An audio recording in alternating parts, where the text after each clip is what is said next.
Welcome back, everybody, into the shed. It is time for another chat with Eva Frazier and I. Last time we recorded was Monday, and I know it's just Friday now, but we got some stuff to talk about. It has been an interesting week. Anyways, welcome in. Thank you. I was saying it's puffy weather when you came over because we've got this breeze, but you're right, it's still like 60 something today. It's really so beautiful. I ate lunch in Irving Park, and there were just like seas of people passing through. So nice. Lots of dogs. And it's like that storybook where like the leaves are actually flying horizontally through the, the wind. It's fall. And it's fall. It's just so nice right now. What are we doing in the shed? Well, we're going to just take a few minutes to talk. Good question. To talk. What are we doing in the shed? That is it. What are we doing in general? A ballot on your table? Which it's still is this undone. your ballot? This is my ballot. Oh. The whole election thing has just been making my mind just bend in all sorts of weird directions. Not just because election stuff and I'm super into politics, but like from a Bike Portland standpoint, I'm thinking like, what can I do the best to like take care of what people need in our community and all this stuff. And, so anyway. I actually listened to your District 4 with Lisa. Oh, good. Because she's great. She's so freaking smart. She's just like. I love you, Lisa. I'm trying to remember how much of the edit I left because she was like coming after me on some stuff. She was tearing into you a little bit, which I it. appreciate. Yeah. And it was fun having Kyle here.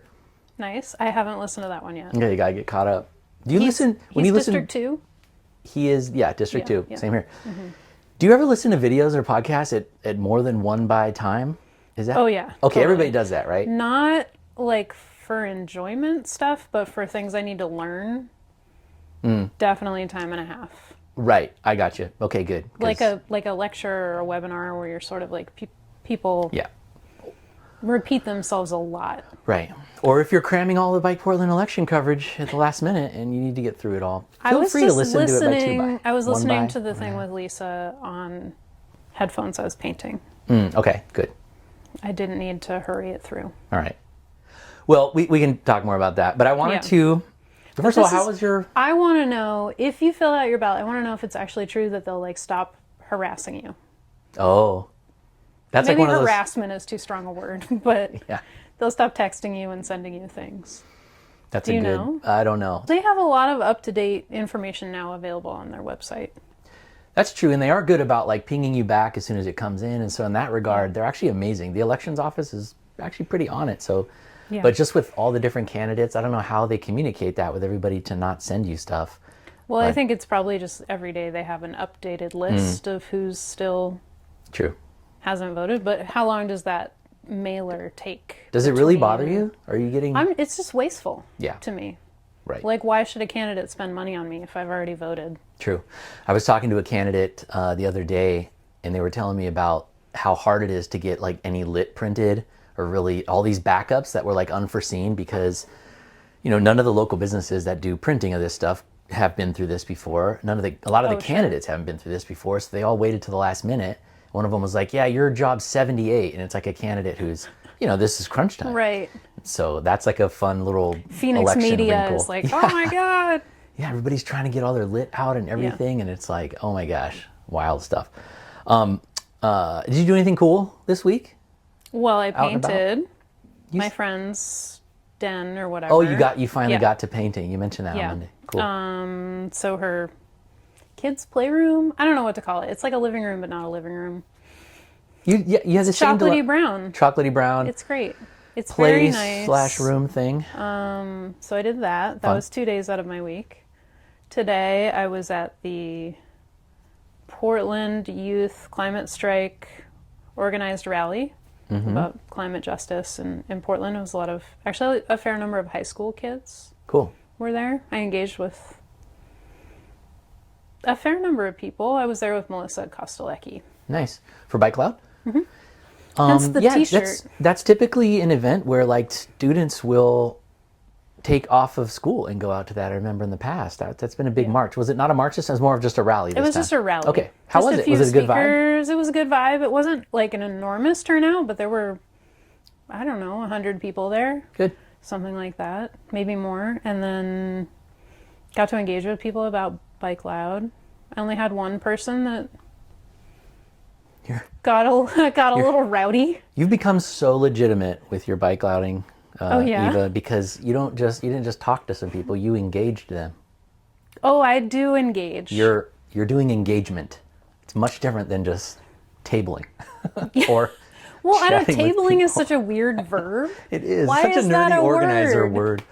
Yeah, I'm engaging. yeah, okay. That's funny. Anyway, I love it. Yeah. And you got your shirt, so feels like you're just coming in Super out legit. of the trenches here. That's super Exactly. nice. Yeah. I mean, I went and I got lunch and came here.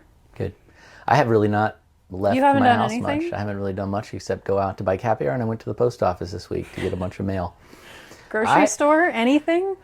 Not really. Library? No, Wow. not the library. Well, I walk my dog like every day, so Okay. get out to Do the you park. have a route Yeah, or is it different? yeah. Usually get into Peninsula Park once a day. Okay. That's kind of and I have to do a loop before I get there, or else my dog's like too excited. Oh, yeah. So I have to kind of wear her out a bit before I get to the park, since that's like the Because big there's too many climax of people. yeah, and other dogs, and it's just Yeah. exciting, and I think that's just where she likes to be. So I have to tire her out. But yeah, that's kind of the What do little you place think I can about go. that fourplex for sale down Rosa Parks? There's maybe a 4 apartment building for sale Oh, is it right across the street from Peninsula by Park. Civic Mart, by the grocery store? Yeah. Is that for sale again? Well, good. Again? I mean, Yeah, I don't know. I don't know. I didn't notice that. If it's all for sale, usually it's just one of the units. So if it's all for sale, that's interesting. You don't think it's going to get like demolished and rebuilt? Do you? Is it an older one? So it's probably like mid-century fourplex. I don't know. Four. I'm guessing it's 4 one-bedroom apartments. But if it's single story, Yes. you could always. It's that's not the interesting. most efficient use of space. Yeah, right. That It whole looks corner. like people live there though, right now. Yeah, yeah. I would love that whole corner to be built up. It's so sad how Albina and Rosa Parks. is very it's- low. 3 of the 4 corners are like parking lots facing the street. Yeah. Which is so old school, right? I mean, that's not how we Because want to there's develop. the e-bike store, there's Yep. the Civic Market. And then What there's is like the this other? It's like a defunct coffee place that's Yeah. like it's been the thorn in the side of the neighborhood for 20 years. Was it Jezebel's? It used to be called AJ Java. Oh yeah, that's what it And was. when we moved in, it was open actually, but it never was really even catching on when it was open. It was just always kind of dead. But as new homeowners, we're just like, this is so cool. This is going to be great. And then it closed, and we're like, oh, something's going to buy it. And Wake over at e-bike store has always said that he's talked to developers that have come and gone. And yeah, the other place is like a detailing auto place, so it's very auto centric. It's just too bad.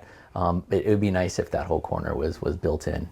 Yeah. Like every corner, 4 floors and corner stores. That's what we need. Yeah. What group does that? Portland Neighbors Welcome. Neighbors Welcome. Yeah, I saw Michael Anderson today. it's hard. Where'd you see him? He was riding by the climate strike and stopped by to say hi because he was like, "What's going on?" Oh, good. Nice. Let's talk about how did she get there? All right. This week is going to have kind of a Halloween theme. What? I'm ready. Okay. If you were, and I'll throw you off a little bit because I'm trying to stump you. So I'm not going to take you from your house. So let's say Okay. you were in, let's just say you were in Northwest. Okay. I'll give you, Pearl. I'm eating lunch in Slabtown. Yeah, eating lunch in Slabtown, and someone's like, hey, we're having like a spooky Halloween get together at Lone Fir Cemetery. Ooh, You need Lone Fir. to get over Okay, here quickly. How do you go from Slabtown to Lone Fir Cemetery on your bike? And it's Lone Fir is like Stark in like 21st-ish? Am I right?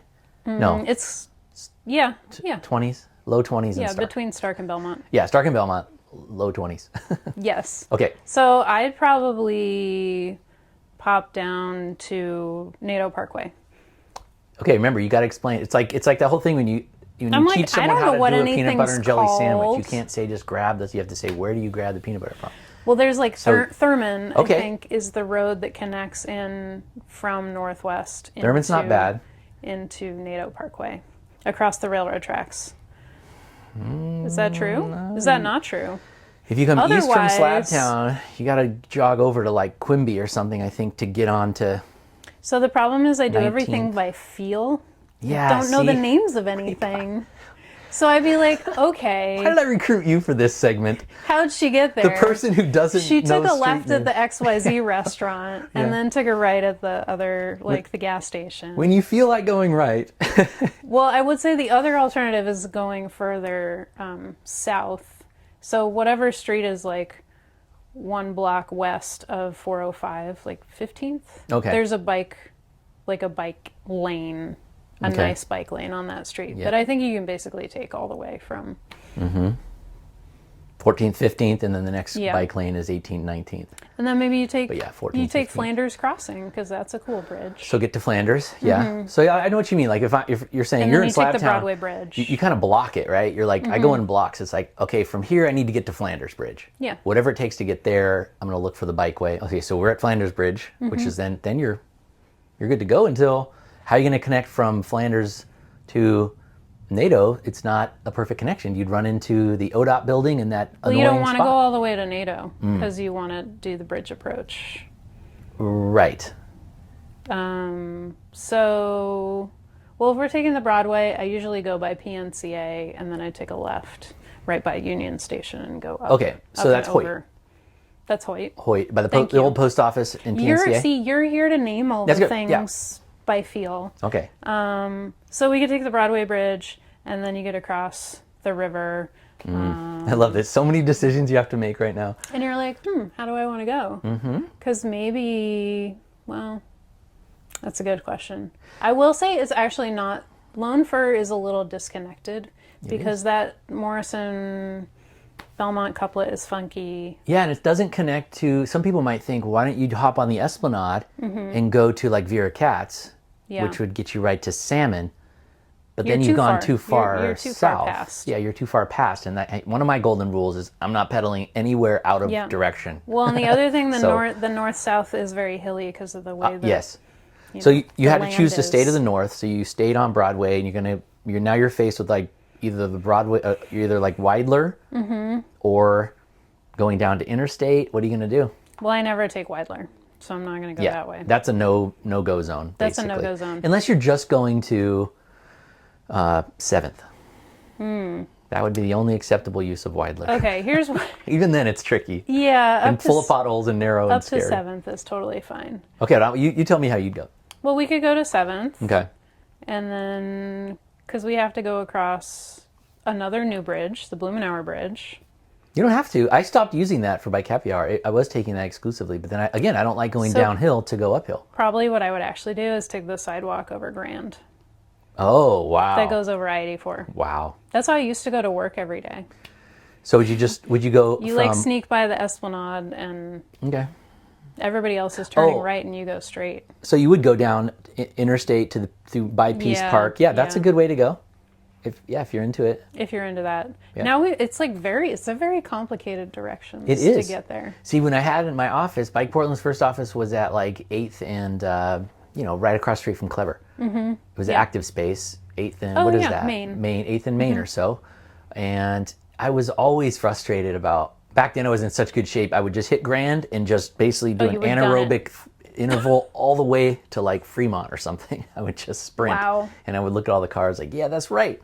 But it's so, I was always like, this is such a, to go from inner southeast, which is like Bike Utopia, just to North Portland, it's still not good. It's We're just all waiting for 7th to get that protected bike lane. So 7th, just today, because I was on an e-bike coming back home or coming to your house. an e-cargo bike, so you're extra powerful. And So in Northeast Portland, 7th and Prescott used to have a traffic light, and now it's a four-way stop. that's interesting. with I a flashing saw that. light. I can't wait to see what that's like. I had no idea that was coming, but I saw It Bebop seems posted kind of about it. random, but I don't think know maybe what's because the the cars thinking. were going too fast on Prescott through there, It could be. or maybe everybody was running that red light. Well, yeah. It's not that far from a school. Okay, I'm not letting you off the hook about getting to Lone Fir. Oh, okay. So where are we now? We're on the sidewalk over I-84, and then I take a left on Davis. Okay, you take Davis. I take a right on 7th, right by Ron Tom's. I think that's 7th. Okay, yeah. And then I take a left on Ankeny. Okay, you just... Yeah, I do a little zigzag. And then, maybe we just go down to Belmont and ride up Belmont. I was going to say, because that's, right, isn't 21st downhill toward Belmont? So you're good? Ish? Or not? No, there's a... It's uphill. Yeah, it's just a bad... Well, that's Everything's interesting. a hill. Everything's a hill. Yeah, yeah. The alternative is you go up Ankeny, and then you sneak through whatever that like theater is called, I want to call it Mariposa. Milagros? Milagros, yeah. Yeah. You sneak through there and then like snake your way over. All this snaking and stuff. Yeah, because that's the 20s and southeast. On a bicycle, that's what you do. Yeah. Well, I do. I don't know about other people. Yeah. Okay. Well, that's good. Have we got? We're pretty much there. That's good. It's not good. That's 47 turns, and I don't know the names of any roads. Well, you did a good job getting there.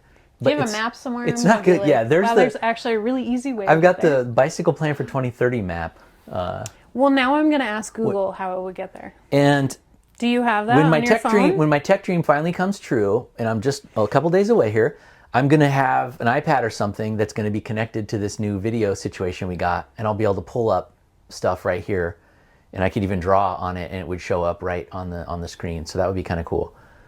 So you're going to check your route against what Google thing is says? that I often don't actually follow what Google says. So Google says it's going to take us 24 minutes. From Slabtown to... So I'm at Beesaw's having brunch. Yeah. To be honest, Beesaw's used to be better. Okay.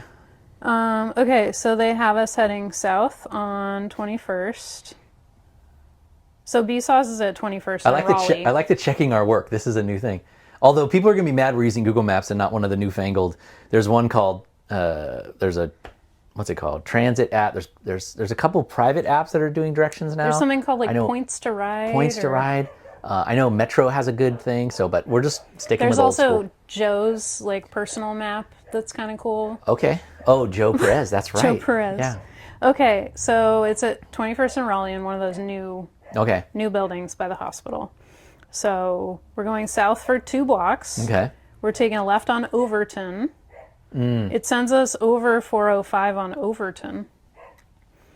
And then we're heading south again. Or under 405 on Overton. Under 405, yes, on 13th. Which takes us... I don't really like 13th, but okay. That's really weird. It's a Google map. It's not taking you on the Flanders Bridge. No. We spent a lot of money on that. Put that thing away. That is not okay. It must take you... Wait, but I want to tell you, and then you take a left on Cooch. Did you tell it bike direction? Yeah. Huh. That's like the default on my phone. Sometimes I want to drive somewhere and I'm like, oh. You know, it's only 8 minutes longer in a car, or in a bike than a car. Well, then the car is probably the same as the e-bike, because I'm just waiting for Google Maps to update their algorithm for... An e-bike might be faster than a car. 18 to 20 miles per hour average, or 15 to 18 instead of what it is now is probably 9 to 11 or 12. It's kind of a big difference. Because in this situation, you can't really get on a highway. Yeah. I mean, you could take 405 across and then I-5 south. Yeah. And then, yeah. Anyways. Yeah. Well, so now folks know that route. That's a difficult... That was like 20 minutes to describe how to get somewhere in 24 minutes. Yeah. See, so I think I don't know if I didn't really stump you because you knew how to get there, but it was like next. So you were talking about they took out a signal at Prescott and 7th, which is super interesting. So on the bikeway, you're just cresting that hill. I go There's to that a little every week. tiny hill. If you're on an e-bike, it's like not even a hill. If you're not on an e-bike, I always turn left on Skidmore. Yeah, Skidmore. Right. So that means most everybody's staying on 7th now because we all have e-bikes for the most part. But yeah, and it's enticing because going's just right there. Yeah. And your momentum is like, I want to get to going and then I'm home free. That's how I think. Yeah, after a long night. Or you can go all the way to Rosa Parks if you're going to your house. Yeah, but it gets all weird north of Alberta. Because you have to take a right and a left. North of Alberta, it all goes to heck. So, so yeah, that's interesting that they did that. And it must have had something to do with, speed and that makes sense. It's kind of like, I feel like it's in the same realm of thought when they will remove a center line. Mm-hmm. And you would think if you're not really like, a transportation nerd person, you're like, why would they take out the paint? That's going to be dangerous. People are going to run into each other. But obviously the psychology is you kind of have to pay more attention. Confusion slows people down. Yeah, and sharing slows people down. So I guess that would be the idea. If people see a 4-way stop, they're not guaranteed of this right-of-way, so they let up with their accelerator a little bit with their foot. But then again, you're hoping people don't just blow through. I will tell you, I tried to follow a tall bike. I saw a tall bike like 2 blocks away, and then I got stuck at a red light. On 7th, they took a left on Sumner. Okay. I don't know why, because Sumner from 7th, like you get to MLK. Okay. Yeah. Which is not great on a bicycle. Yeah. probably especially on a tall bike. Yeah. Yeah. So Anyways, changes. unrelated. They're always doing little things. So I gotta mention now the fatal crash Monday on Northeast Glisan. Okay. Talking about the signal and people running the stop and speeding reminded me of that. Since we last talked, a person who lives right there has reached out to me, and they have like copious amounts of video, including from Monday morning. Oh, wow. Which is really scary and like extremely hard to watch and to hear. But and I'm not sharing it, and I don't know what, but it's there. But they were so mad because they hate what's been going on that street, right? So they've got at least a couple dozen. I think I downloaded 24 of them. So they have their their Ring cameras or whatever set for the street and their driveway / street, and it's just this chaotic situation because when Peabot in 2020 or whatever came in and reconstructed those several blocks around Menlo School there's an overpass, and it's like we're talking between 128th and 130th or so on Glisan. They added the parking protected bike lane, but they also changed a few of the crossings and put in concrete medians. So each concrete median has like a sign pole, right, that says like caution people crossing. So I've always wondered and always wanted to get this number of like how much are we spending every year in damaged poles and signals and other things, because people drive so terribly and so irresponsibly and dangerously. And like we all know that. Everybody talks about it in the media. Elected officials will talk about it. But it's like, what's a tangible way to really communicate that? It's like if we understood the damage that was actually done, the like property damage from the city of Portland, right? I think that would be really compelling. So at other times I've tried to get to that number, but it's extremely hard number to get. You'd have to have like a full. Well, this is something Dave Benning went his 3-minute presentation at City Council was like, we keep replacing plastic bollards. Like, at what point do you just make that concrete? Right. And the thing is, you'd have to wade through operations and maintenance work orders, and they're not always perfectly done, and it's not like a perfect accounting, right? So there's not like an inventory system. It'd be really hard to get. But I've always been curious. Not only that, but like hitting a transformer or hitting a signal, or I mean, it's just it's going to be in the double-digit millions every year that Portlanders, taxpayers. I would love to have that in my pocket. I know. Tell me about it. Because the guy today, the angry guy today. I know. Oh really? Oh God.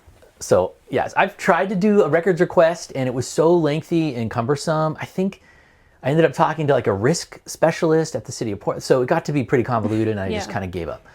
But anyway, that's out there. So on this thing, back to go to Glisan, it was actually a really good illustration of that problem, like in real time and in like a microcosm of a few blocks. Because this person like going back to 2022, they have at least 24 video clips of people just slamming into the medians, thrashing through these poles, signs flying all over the street.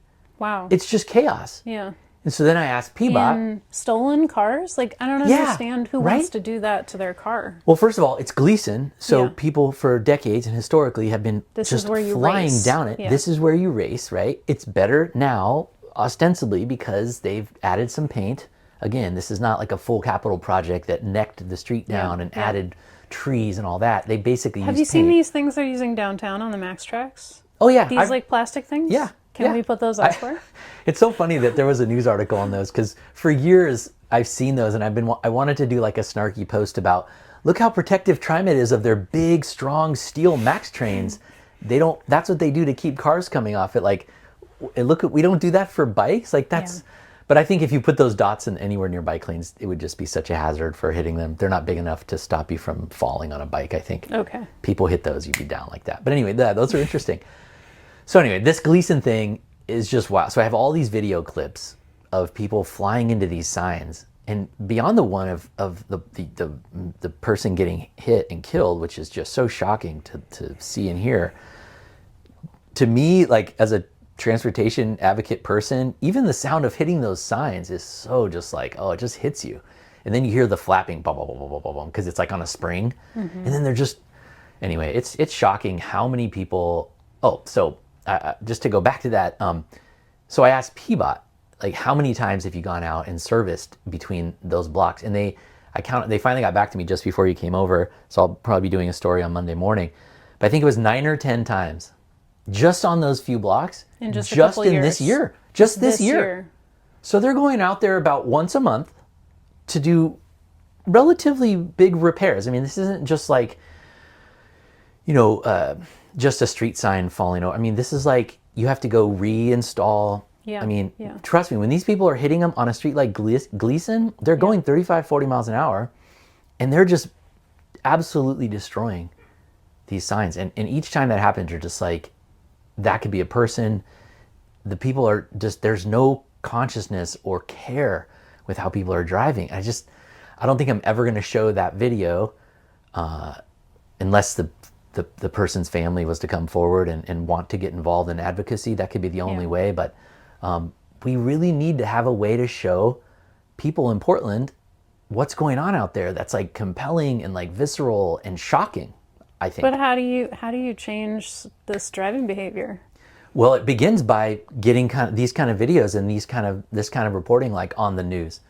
If this happened once on 21st when that woman got hit by the head-on driver, where 21st is two-way going over I-84. This was several months ago or maybe last year. I saw that video before you took it down. Yeah, and again, things have to line up. There has to be a video. That one was a total fluke. It happened to be a person in a car that had a rear facing or front facing dash.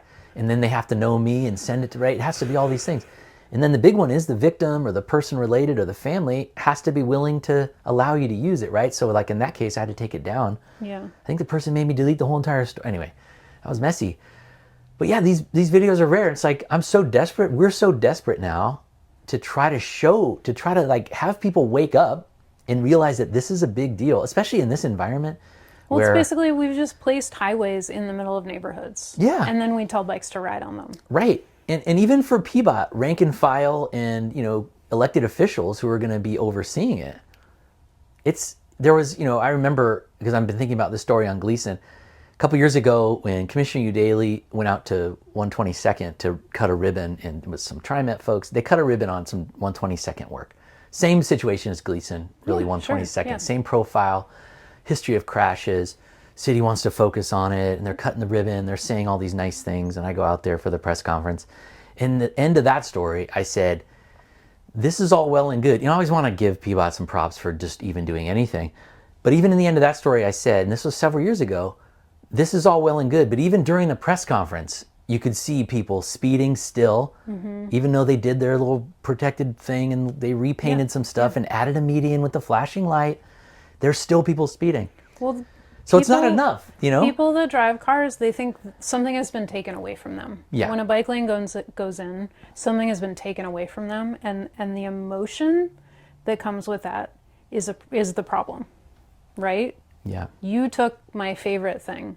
How dare you? And you spent my money doing it. Yeah. But they have no idea about all the other consequences or like the monetary ramifications of all of these people driving cars too fast. Yeah. Like this guy today told me that the city spent $200 million this year painting bike lanes. And I was like... He was positive. Okay, yeah. He thought that all bicyclists should ride on the sidewalk, that's where they were safest, and that all of the money should be spent on people driving cars, because that's the majority of people. Yeah, that's a pretty popular way of looking at things. I get it. So we have to get into that head and that mindset and understand what that is, and then find our way to weasel through it. Yeah, to some degree. Yeah. Or just find city councilors who are willing to do what's best for society and not just for the loudest people. Yeah. I think it's much harder for advocates to play that role than it is for people in positions of like elected power, And I'm happy that the new people that are getting on council, hopefully it's a majority of them that are actually going to be able to speak about that and talk in a way that can shift some of that narrative, because it is absolutely, we're in a difficult position right now. The cycling in Portland and this safety stuff is really hard. Now when someone gets killed, it's so much different than it was 10 years ago in terms of the way the community reacts for the most part. Because there's this feeling that it's so weird. People, especially like car-oriented people, their first reaction is to like get defensive and say, well, it's not working. No one really does that. It's not like, it's almost like, like you said, why are people even biking? That's a bad place to be. Yeah. It's instead of having sympathy, instead of like giving the benefit of the doubt to the more vulnerable user, Yeah. it's like, Well, gosh. I use the argument that like driving a car is like owning a weapon. Do you trust that everyone else around you is just going to try to stay safe from you firing your semi-automatic weapon around? Yeah, no, that's like your responsibility as a gun owner is to be a responsible gun owner. yeah, You're not going to say that, oh, they had it coming, yeah. that bullet. And so I agree, and that kind of reminds me of I'm going to look up something from the police bureau that they just did, and I got back to them because it was so. I think the police can also have a huge role in this. Yeah. Right. And I think they can be sort of the enforcers of traffic culture, let's say. Yeah. And they're kind of getting to there a little bit. There was this interesting statement they put out just this week that talked about one of these enforcement missions. That's the what it's not a colloquialism, but it's a sting, you know. Okay. When they go out. Enforcement mission. Yeah, that's the what's the term for that? Like grammatical term for like a saying that An idiom? is it? I don't know. I wish Lisa was here. She would know. Lisa knows these things. She's always correcting me whenever I write a story. I get this text about it's you and I, not me and you. Anyways, so where's Lisa to correct me on this? But so they call them enforcement missions. But this one was interesting. Oh, you're calling it like a euphemism, maybe, is what you're thinking of? Yeah, Like it's a sting. taking a word that we usually use like in a negative manner. Yeah. And then kind of fluffing it and making it shinier. Yeah, you know what politicians do, That's a or euphemism. government agencies to hide the real thing because it's unpopular. Yes. Right. So it's an enforcement mission. Right. Okay. Sting doesn't play well. Got it. But check this out. This is super interesting. And I got back to the police bureau and asked for more information. I haven't heard anything back, so I have to follow up. But check this out. They did this in mission and it said the primary goal was to enhance life safety by utilizing the Human Vehicle Environment Analysis, HVE, which totally new to me. What are all these words? Yeah, I know. Enhance life safety, just say increase road safety. But anyway, this approach, but this is interesting. This might be something new here to change culture and to get people to start thinking differently. That's not advocates and it's not the same politicians. Yeah, but you got to use English. No, hear me out here. Okay. I mean, the Peace Bureau, it's fine if they want to use an acronym. It's up to us to translate it. It's fine. They're not good at comms, but that's where you and I can come in. This approach allows officers to assess not only the behavior of drivers, but also vehicle conditions and environmental factors. See, my big thing is like, we need to start, and this is what I kind of tried to get at with Carmen Rubio when I talked to her about her tickets. Yeah. Is like connecting the general lawlessness, right, of what might seem like small things, like having your front windows tinted, Yeah. or having your license plate sort of covered because we know what you're doing. You're trying to Yeah. not get caught, Yeah. or not having a license plate at all, or whatever, right? Driving distracted, you could kind of put into that. So I think this is what they're getting at. Not only behavior, but also vehicle and environmental factors that contribute to accidents. Well, they're using accidents, but there's that. Anyway, so I'm curious what this human vehicle environment analysis. Hey, they made 189 stops. I was going to ask them how long the mission was because that's always fun. 150 citations they wrote. I'm sure it was just one mission. So anyway, I think to answer the question of how the heck are we going to address this epidemic of carelessness, I think the police can have a role in changing how they do policing, and being really serious about maybe starting to use some language about guns, weapons, deadly weapon, being stronger. Or you think of people like, there's people in the community that, and I agree with this, ultimately we have to look in the mirror. People have to look in the mirror. I drive a car in Portland streets. I have family that does it. And I've always been uncomfortable when people who primarily drive like to spout about how Vision Zero is failing and all this stuff. And like, we're failing as drivers. Like, people have to really reflect and be like, oh, right? I think it's going to come after we do some of the other things, the police things and the political things and the advocacy things and the built environment things. But I hope people start telling Portlanders to look in the mirror. When you drive, are you taking care of it? Are you taking care of yourself and other people, and checking because a lot of the videos I've seen of this Glisan stuff, I know what's going on. Most people are on their phone probably, and it's Glisan, so they just think it's an open drag strip, and then they don't know that happens to be a median, and they hit the median, and then that's it. But as we saw, and as can happen, that can easily be a person. So that's what everybody is afraid of. And until we get some movement on that, we're missing out on thousands and thousands of bike riders that aren't going to come anywhere near getting on a bike. Yeah. So Yeah, it's going to take a whole entire thing. But I mean, you could be, maybe this is hopeful or not, but if you think about the level of conversation that like unsheltered homelessness or open air drug use or whatever got, you know, geez, even broken windows, downtown businesses or small businesses getting their windows broken or whatever. I mean, should we be trying to get, I mean, I think we could and we should try to get traffic violence into that slot of prominence. It does make it into the news, and then it's just victim shaming. Yeah. So that's the narrative that needs to Right. switch. Yeah. Yeah, that was really, really bad media coverage there on that one. So Yeah. anyway, yeah, there's all that stuff going on. I don't know. Let's see. What else? Yeah, give me a light note. Yeah, light note. Oh, good bike shop news. What's the good vibe? Shop is expanding on 92nd and Foster. Oh, I think I saw that. Yeah. Northwest so Pro. I love that. And you'll appreciate this Yeah. because the owner, Dmitry Kuzmich is his name, who I love it because we first met him 10 years ago. I sent Michael Anderson out there to do a story. Gosh, it was so nice having help when I could send someone out to 92nd and Yeah. Foster to take some pictures and do a nice write-up of a bike Before shop. you had an e-bike. Yeah, that's true. But it was so cute because he was just starting out and he has these pictures of him and his like young baby in his arms. And so now he is reaching out to me 10 years later and he's moving to a space twice as big, just like a block away. Yeah. But I thought that was great because there's really only 2 shops in East Portland. And there was only one east of 205. Only 2 shops? Outer Rim. What? Well, no, I should say east of 205. There's one east of 205 that's I think like a shop that's actually like an ongoing concern that's not someone's house or some guy selling. Yeah. What is the shop? What are they into?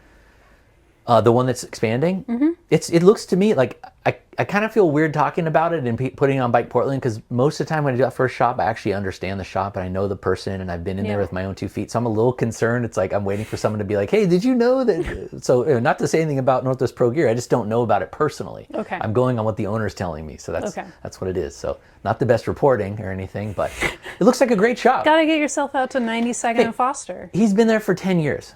Okay. So this is just a... And it's not he's known quantity. He's got all the big brands, so he's selling all kinds of great bikes. And I mean, the shop is full, actually too full. Like, so I got a message from a bike shop owner person from the industry. The first thing they sent me when I put on Instagram of Dimitri's shop, Northwest Pro Gear, they're like, wow, I love the windows look great, but boy, does that look scary from a theft perspective because there's like just all these bikes and just a big glass, which I thought the same thing when I first saw the pictures, but I didn't have the heart to tell Dimitri yet. But I should probably tell him. I'm sure he knows. He's not naive. But no, it sucks that that's the first place our mind goes. It's like, someone's gonna just bash that. You got to put some bars up or something. Oh, yeah, right. Oh wait, so this is supposed to be a light note. Okay, where are we Way to at bring here? it down. What are you doing this weekend? I was just gonna say there's a couple Halloween events. You went to a basketball game. Yeah, I went to the opening night of Portland, which is not a light note, so we don't want to go there. Oh, okay. It was fun for the first quarter. Oh, no. And the idea of it was fun leading up to it. I loved the fact that I was able to go. I loved riding there and just all the optimism and having my Blazers hoodie on and meeting a friend, having a beer, and first quarter was fun, and then it just was bad. They lost. They were down by 38 at one point. Oh, no. That was really tough. Sounds like the Timbers game the other night, too. Oh, that's right. They were like, yeah, that was my tough. friend went. She was like, we were down by 5, and then... That's a lot for soccer. Oh, boy. That's a bummer. So, yeah, it wasn't super fun, but there's going to be better basketball news. Did I say basketball? Basketball? I did. That's my new Is this sport. a sport that's starting this weekend? That's my big Pedalpalooza ride that I'm going to do. I've done it once and one person showed up. We're going to get more people there. We're going to do that. Maybe, and I don't think when I do it, I'll be actually... In the past, I would play basketball on my bike, like bike polo, but with the bouncing ball. But I don't know if I can it still was basketball, where everyone has a basket with a basketball in it, and then you go to courts and you play? Well, no, yeah, I thought you were about to say the hoop is on the bike. It's just a and you have to score as the bike is riding around. That sounds dangerous. That's like what Eric and them do on their frisbee golf ride. Really? Yeah, frisbee. That's what it's called. Yeah, frisbee golf ride. Okay. Yeah, they throw it take into people's baskets. You know the basket thingies? I forgot what they're called. Sure. The holes. It's just such a fun ride, and Eric Ivey and all the Grilled by Bike folks, I think, do it. They're just great people. But one of the things they do, and I've never been on it, but I've seen the videos. They get one of those baskets, the frisbee golf goal thingies, and it's on a trailer, and everybody stands with their discs. sounds awful. And they ride it. Oh, and they ride and you it. got to see who it's can not make while it. you're riding. No, you're standing, but the bike's Okay. riding. Okay. That's cool. Anyway, yeah, basketball is going to be a fun ride when I put it all together. And now maybe this is the year to do it. Now that I'm an official coach, 7th grade boys at Roosevelt High School, which is starting up in a few weeks. So maybe, I don't know. Yeah. Next time 2 in the sheds from now, I think I will have had tryouts and it's going to be getting really real. So it's going to be fun. Let's talk about a couple Halloween rides coming up this weekend, and on Halloween. I got 3 events to share. Awesome. Wait, is Maria's graveyard ride No. on there? No, you can tell me about that one. Oh, When is okay. that? Good question. You Okay, tell me I'll about start yours. because I like to go in chronological order. So this Saturday, Lady Max and Tom Howe are leading something called Boo Cycle. Awesome. And darn it, I was going to put the times and tell people where to meet, but people have the internet, and it's on the weekend event guide. But this is an interesting ride. It's for people or friends of or people with family members who are any level of neurodivergence or sensory overprocessing disorder, common even in ADHD, and for those with limited physical or mental abilities or night blindness. So it's a special Halloween ride that's going to be really fun. It's going to happen during the day for folks that don't want all the flashing lights or other things. And it's led by Lady Max, and she's really sensitive to people with these different abilities and neurodivergence and whatever else. So look into that one if that's something that sounds interesting to you. And then on Sunday is the Spooky Parking Lots ride hosted by Strongtown's PDX, which is actually, if I'm able, I may want to show up to that. That sounds really interesting. 3:30 Terry Shrunk Plaza, which is Southwest 4th and Madison, Spooky Parking Lots ride. They're going to be going into some parking garages, which are very scary. They can be spooky. And surface parking lots, oh my gosh, where we could build housing and stuff. Man, that's pretty scary. All right, I'm still trying to find Bicycle Kitties. Okay, I'm surprised I didn't know about that one. It's not, I would have had it on my thing. And then, okay, the last one is actually on Halloween. Golden Pliers Bike Shop is hosting a Halloween ride. That looks like it's going to be really fun. They're meeting at 6:30 at the shop on Alberta and 29th. And they're going to be going into some spooky alleys and haunted houses. So meet at the shop at 6:30, and costumes are required. So Oh, wow. that one sounds really fun, for sure. Required costumes. I Halloween like that. night, Okay, Golden Pliers, yeah. Bicycle Kitty is doing a Pioneer Cemetery tour Oh, that's the Milwaukee one. on Sunday. Yes, good. So Sunday, let's see, more info at link in bio. Yeah, cool. That's Let's meeting go at there. what? She always meets at like the Trolley Trailhead in Milwaukee or something. Yeah, I think so. Cool. Well, I don't actually know. So that's Sunday. Okay, so we got the Boo Ride Saturday, Spooky Parking Lots Sunday during the day, and also Yep. Maria's is also probably during the day or the afternoon. Yeah. And then Halloween, you got the Golden Pliers Halloween ride. Yeah. And you're then set. Next month, Cranksgiving. Cranksgiving. Oh, we got. I just So much told. stuff. I just talked to Steve today. Steve Bazone does our website. He's been taking care of the Bike Portland website for many years. So any technical stuff, I just give to him. And I still have the dream of relaunching my calendar, the calendar for Bike Portland, which I still want to have. I know there's a shift calendar, but I want to have also a wonky calendar and just all the random stuff I want to put on there. So, yeah, I don't know why I just brought that up, but I just told him recently that I wanted to try it again because we had one and then we had to shut it down because it wasn't compatible and stuff. So I'm really hopeful that we're going to be launching a new calendar. There's probably a here way pretty to soon. integrate like a Google Calendar with Yeah, the but website. that's his jam. No, I'm not interested in using Google Calendar. Oh, okay. We're beyond that, Eva. I want to have like a more integrated solution that's got just tighter integration with Bike Portland, so you don't feel like you're in the Google world, right? Well, no, because usually Google Calendar usually has an integration with your website. Yeah. And then you but make it look. yeah, but like my your thing with website. Bike Portland is I want to have it be super custom and totally wrapped in the Bike Portland site and stuff. But anyway, not to belabor that. So yeah, some fun stuff coming up, and then we're moving into November, and it's gonna be winter before we know it. Are you doing anything fun this weekend? Ooh, No. wow. Oh, I might go to like an art film thing at Pica. Oh, cool. All right. Cool. You're always on the art tip of everything because of Leslie, right? She's really connected. she's an in. artist. Yeah. She's having an opening Sunday, November 3rd, 11 to 2 at Pastime Gallery. Cool. What's it going to be? What kind of stuff? It is sort of like a physical installation of things that relate to her book that she published. And is that the book about Telephone memories. telephone memories? Interesting. Yeah. Pastime Gallery isn't really on the internet, though. That's just right, because the last time you told find me that, I went to the internet and I looked for it, and I don't think I wasn't successful. I was going Did to you link see to it that in the show notes, actually. Orchid was on the cover of Willamette Week? No, I didn't notice that. Yeah, anyways. Cool. And her art, the Chaleco protectors. Oh, good, cool. Well, there you go. It's the It's art Portland stuff. art scene, brought to you by Eva Frazier. You're welcome. There we go. Well, Eva, it was so nice to have you over. Thanks for coming over. We're going to wrap it up. Sounds good. See you next week. Have a good weekend. You too. Bye. Bye.